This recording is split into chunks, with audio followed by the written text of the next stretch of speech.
Hola, hola everyone. My name is Gabriela Toro. I'm a holistic career coach for those of you who don't know me. And for those of you who do, welcome back. Thank you so much for being here.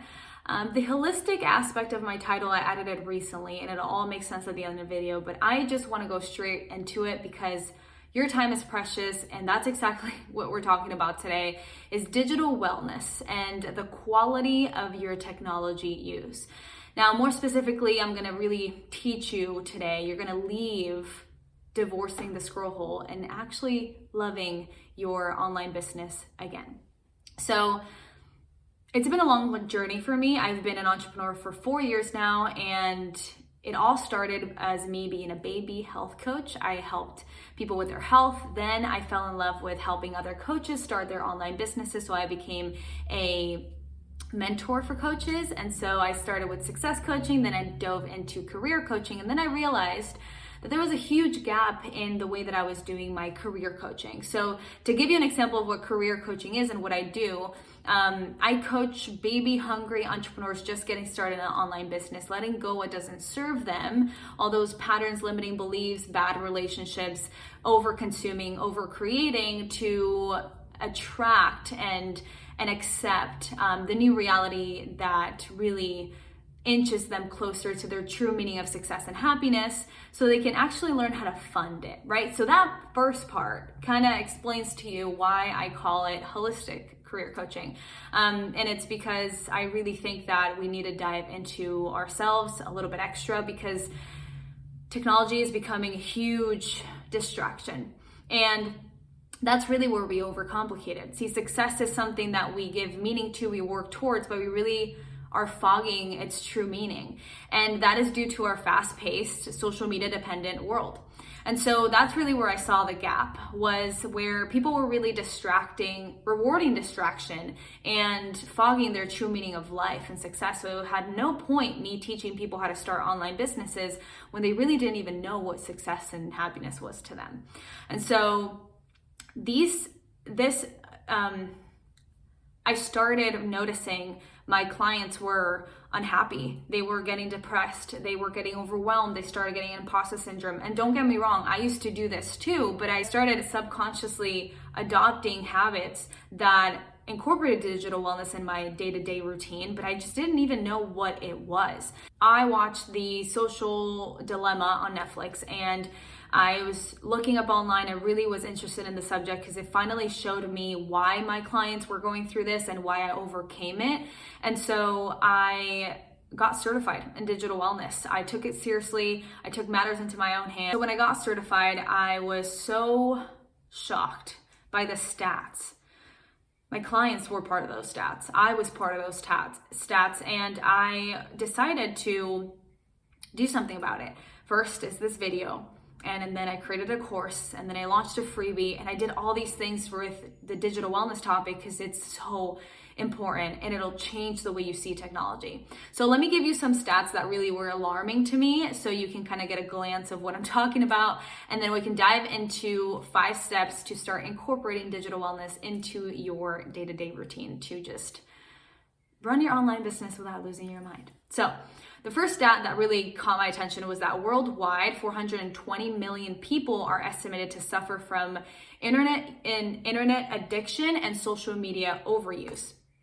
In the United States alone, the average adult spends more than 4 hours a day in their smartphones, with an annual increase of 11%. And that was in 2019. And what's even more alarming, I don't know if you remember, for those of you who were born before the year 2000, we were not kids that had access to a never-ending scroll hole. Like, I remember when I was a kid, I didn't really have access to technology in an addictive way. I just had it for some entertainment, and then that's it. It's just like a chair, you know? I didn't see the chair as a tool where if I want to sit, I sit, but I don't get addicted to sitting, right? So how children are growing up today is very different, and the stats show it. So it says here that children and teens between 8 and 18 years of age spend 7 hours per day on average looking at their screen. So in essence, screen is really taking the majority of our waking time, and it's replacing or interfering with meaningful connections and with our true meaning of life.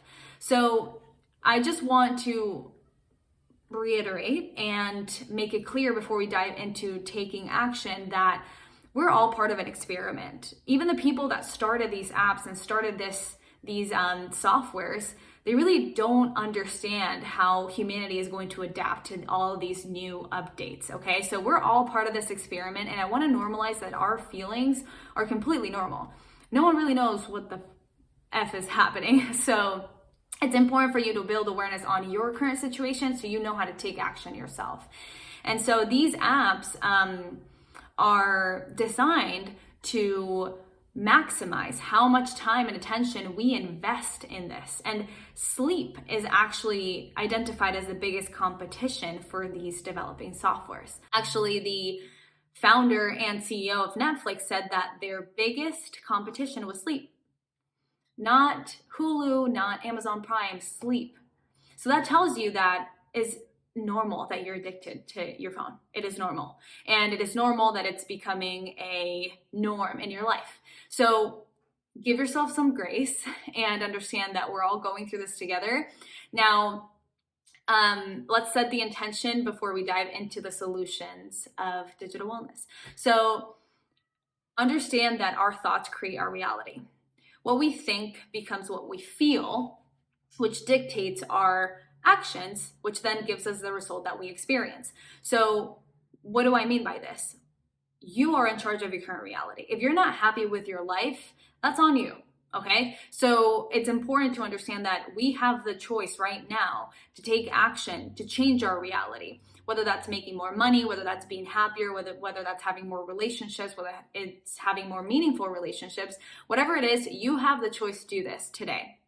So the choice of creating boundaries to minimize comparison, imposter syndrome, social media addiction is not a luxury anymore. And it's a necessity in order to achieve work-life balance, in order for us to actually be happy. So let's dive right into it. 5 steps to take to start incorporating digital wellness into your day-to-day routine. So the first part is obviously understanding and pinpointing your own challenges, your own patterns, and your own triggers. So think about it. Are you coping psychological needs, safety needs, belonging needs, self-esteem needs, and self-actualization needs with your phone? We all are. But maybe you are unhappy with your love life, and that's why you're continuing to look at your phone. So it doesn't matter what it is, you are coping needs with your phone. And it's important to know which needs you're coping. So not judging it, just looking at it and just building awareness around it. Also, if you have an online business, understand what is entertainment for you and what is actually working on your business. It's okay to be entertained. It's okay to scroll on TikTok sometimes and listen to some Clubhouse conversations and just look at some funny YouTube videos. It's totally fine, but when are you actually working? And is there a boundary around that? And so start really thinking about those boundaries or those challenges or those triggers that you have in order for you to understand what you need to fix. So that's the first step. The second step is understanding the difference between being busy and productive. I don't know who said or made multitasking look sexy, but it is not at all. Actually, multitasking is the thief of my bliss, personally. When I caught myself doing 1,000 things at the same time, I was doing nothing. I was giving 20% here, 30% here, 50% here, and then at the end of the day, I felt like I didn't accomplish a thing because I wasn't really giving it my all. So when you're gonna do something, you complete it, that one thing, and I promise you it's going to make you feel so much better. So having time blocking, a Google Calendar, a to-do list, like having a schedule and sticking to it, making sure that you're turning off notifications of those apps that incentivize the scroll hole, and just doing nothing breaks. When was the last time you did nothing? That is essential. Remember, the attention economy. These apps want your full attention. So are you going to give them their full attention? That is your choice. Number 3 is forgive your negative patterns around technology and the nature of technology. Let me talk to you about this ancient brain. of ours. Our brains are designed to help us survive. So when it's hungry, it'll make you feel hungry, right? When you are stressed, your cortisol levels jump up. When you're cold, you start shivering. When you are in a very nervous situation or a nerve-wracking situation, your heart starts pumping. Your body will function in a way that protects you, right? That helps you still stay alive. So you can imagine dopamine hit every time you open your phone and you look at cupcakes and Bali and traveling and beautiful bodies and all these other things that are going to make your body react, right? So it's inevitable for us to feel all these sorts of ways when we are giving our bodies dopamine hits up and down, up and down, up and down, up and down. We're becoming addicted. So understand that this is okay, that you having FOMO is normal, that you having stress around your phone is normal, and that you comparing yourself with others is normal.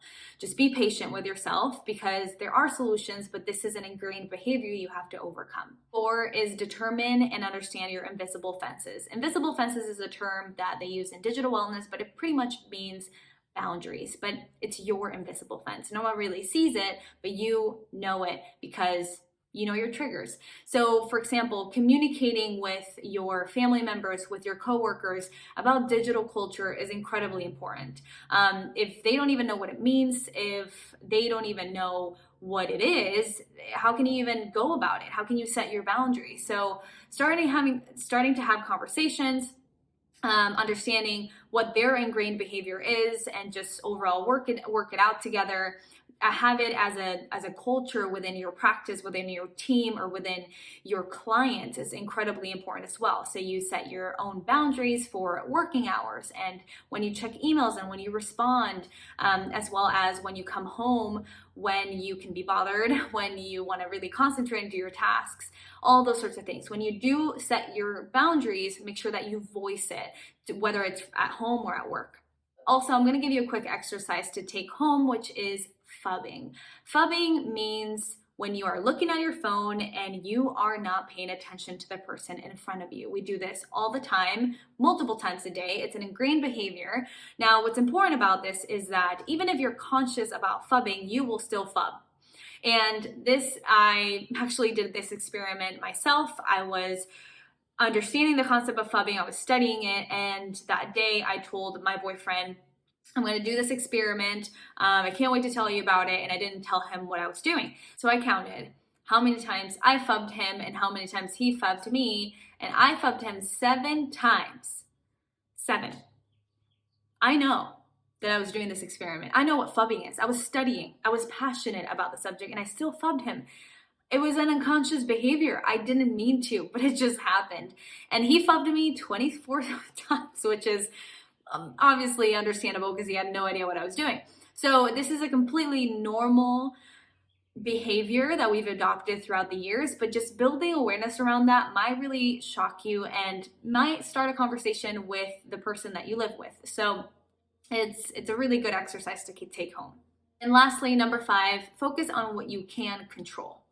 See, our bodies is something that we can control. Our actions is something that we can control. Our physical environment is something that we can control. So dive into your physical health. Are you getting up and exercising? Are you just sitting down on your desk?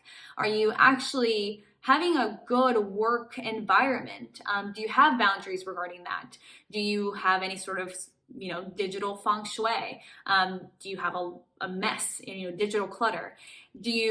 There's just so many things that you can do to make sure that your physical environment really aligns with your goals and your boundaries. Also, there's a term called ergonomics, which is appliances, tools, and just overall working supplies that can help you align your posture better, adapt your body movements to what's natural to your body. So there's mouses that they use specifically that you click on the side so you don't have to do this sort of movement because that's not natural. I have my own little back support and just different things that you can use to make sure that you are also helping your body adapt to these technology changes. That is it for this video. Thank you so much for being here and for completing all of this information. I am so proud of you and so happy that you're going to start taking action. Just make sure to check out the link below to get some free resources and also access to the amazing course that I created for you to make sure that you are implementing each and every one of these in a personalized manner. To get more information, again, all the information is down below, and I hope to hear from you very soon.